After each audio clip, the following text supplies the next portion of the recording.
Checking 1 2. Hey guys, thanks for coming out on a Sunday afternoon when there's good football, perfectly good football on TV. You got to stay at home for. But I want to thank, before I forget, because I will, to thank Toshio and the guys and Kiyoshi and all the guys at Xotic. Well, not only for the fine products, but for kind of putting this whole thing together. And the guys here at Alvas, Jeff Rivera, they all deserve a round of applause, of course. I'm going to, as much banter and feedback as I can get from you guys would be great, because I've got these little clinics I've been doing around the world lately, talking about what I do. But a lot of you guys already know who I am and kind of how I play. So just feel free to jump in there at any time and ask questions about anything. And I'm going to start off. I'm going to play a song from my last CD. I'm working on a 4th CD. They're just still tracks at home in my Logic studio right now. So that should be out by April, I think, at the very latest. So I'm going to start off with a title cut up from my last CD called Falling Up. And hope you enjoy it.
It's always kind of hard to get inspired with an iPod, but I was trying. That was a song called "Falling Up." That was off my last CD. Let me get a little more comfortable. Well, for some of you guys who know who I am, this may be a little bit redundant, but I'll just go through really quick who I am and what I do. My name is Alan Hinds, and I was born in Alabama, or raised in Auburn, Alabama. War Eagle, Cam Newton. Anyway, so you might have heard of him anyway. But I went to Berkeley, went to school, Berkeley School of Music in '78. Then moved to MI, moved to Los Angeles, went to school at MI in 1985. And since then, I've been on staff there, and I've been lucky enough to tour with lots of different groups and do sessions. And I just started doing my own music about 5 or 6 years ago, which is one thing I wanted to talk about because I kind of wish I had been pursuing that when I was 20 years old, because it's kind of paid dividends in a soulful way as well as financial way after all these years. So that's where we'll start, I guess. I can just tell you what I talk about in my clinics, and my experience teaching at Musicians Institute for like 20 years has given me some insight into what obstacles confront students and people who are trying to become guitar players. And just one little thing, people always ask me, because I can kind of play over jazz and I can kind of play fusion, and there was one point when I went to Berkeley, my first day of school at Berkeley, I placed into a kind of a high level of harmony class. And I remember my first day, we all lined, there was like 60 students, and we all got in this class, and this teacher pointed right at me and said, "Okay, give me the notes in the C sharp minor 7 flat 5 chord." And the class was quiet, and I went, "C sharp?" That's all I could think of. And this little girl next to me said, "C sharp, E, B, G, B." You know, she knew all the notes in the scale really quick, and I was so embarrassed, maybe because of that reason, and because I'm kind of competitive by nature. I went home and I learned like every key signature and every circle of fifths and everything diatonic in the first week because I was just so embarrassed. So a little bit of theory goes a long way, and that's one thing I just find always seems to be that's always a big chasm there between a lot of my students who are kind of stuck playing only blues and maybe don't play blues that well, but they want to play some fusion, but they can't really get into playing giant steps yet, and just trying to learn that little bit of theory. I know if I could do it in a week's time, and I know that anybody could do it, in a month's time, and it's one of those little things that's no fun at first because you're just memorizing scales and memorizing, a melodic minor up a half step or down a fourth or whatever to play over certain chord changes. But it paid really huge dividends. And maybe if there's one thing that maybe gives me a certain advantage to some of the guitar players sometimes, or I shouldn't even say advantage, gives me maybe a little more variety for my ears, is that I do know the scales really well all over the fretboard.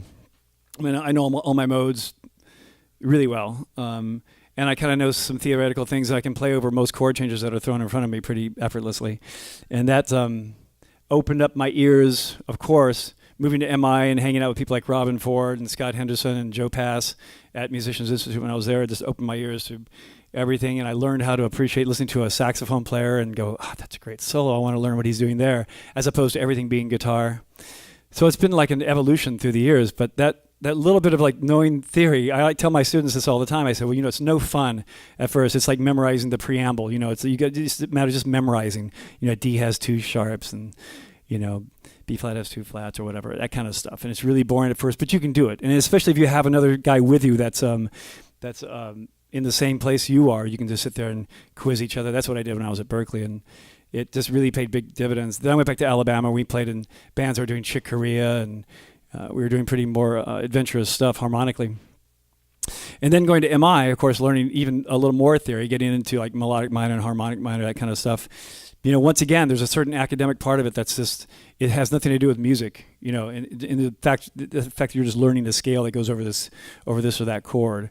Because to me, I still play by ear. I mean, I still hope I retain, maybe from growing up listening to the Allman Brothers and B.B. King when I was a kid, I've always been an ear guy first, and I'd rather hear like one note played beautifully than 300 played really fast, of course, But there's always room for everything, and if you can get an epitome of both theoretical knowledge and the kind of feeling good stuff, it's a great combination.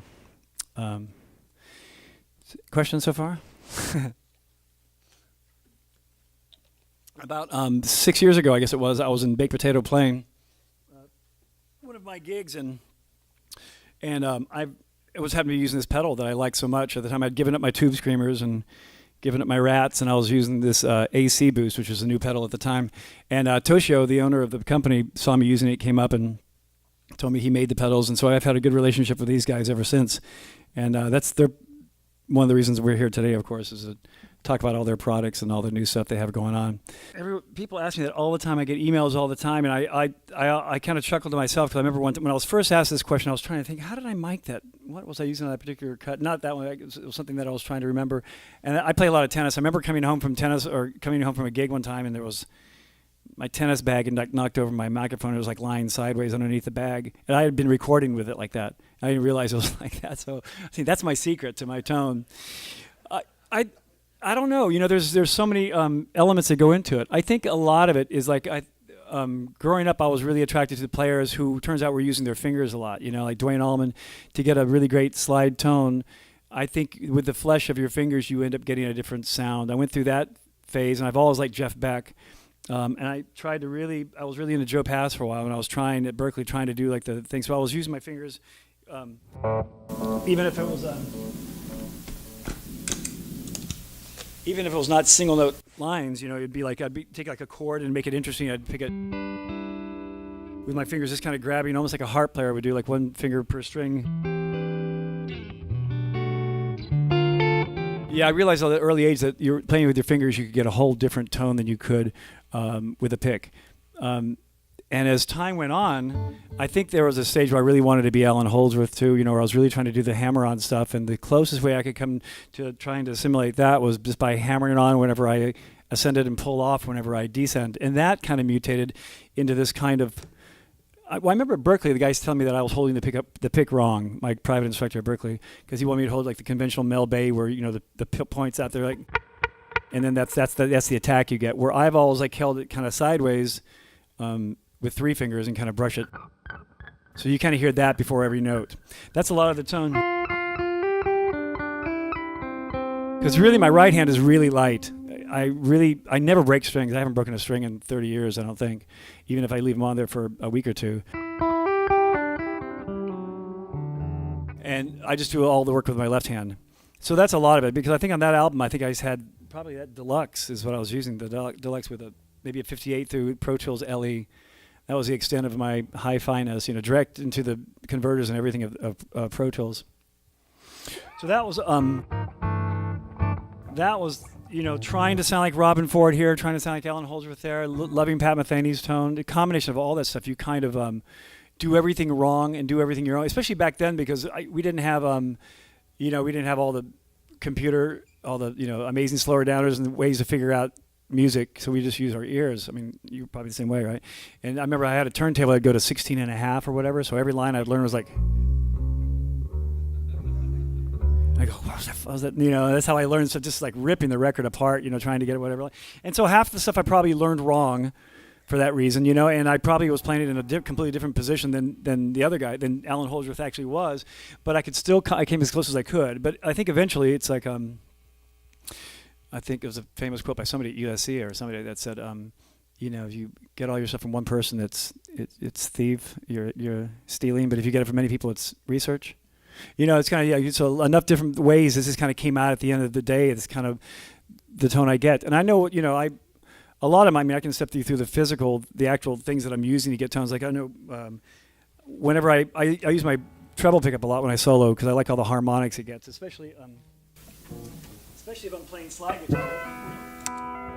When I play slide, I really like to hear the flesh of the finger.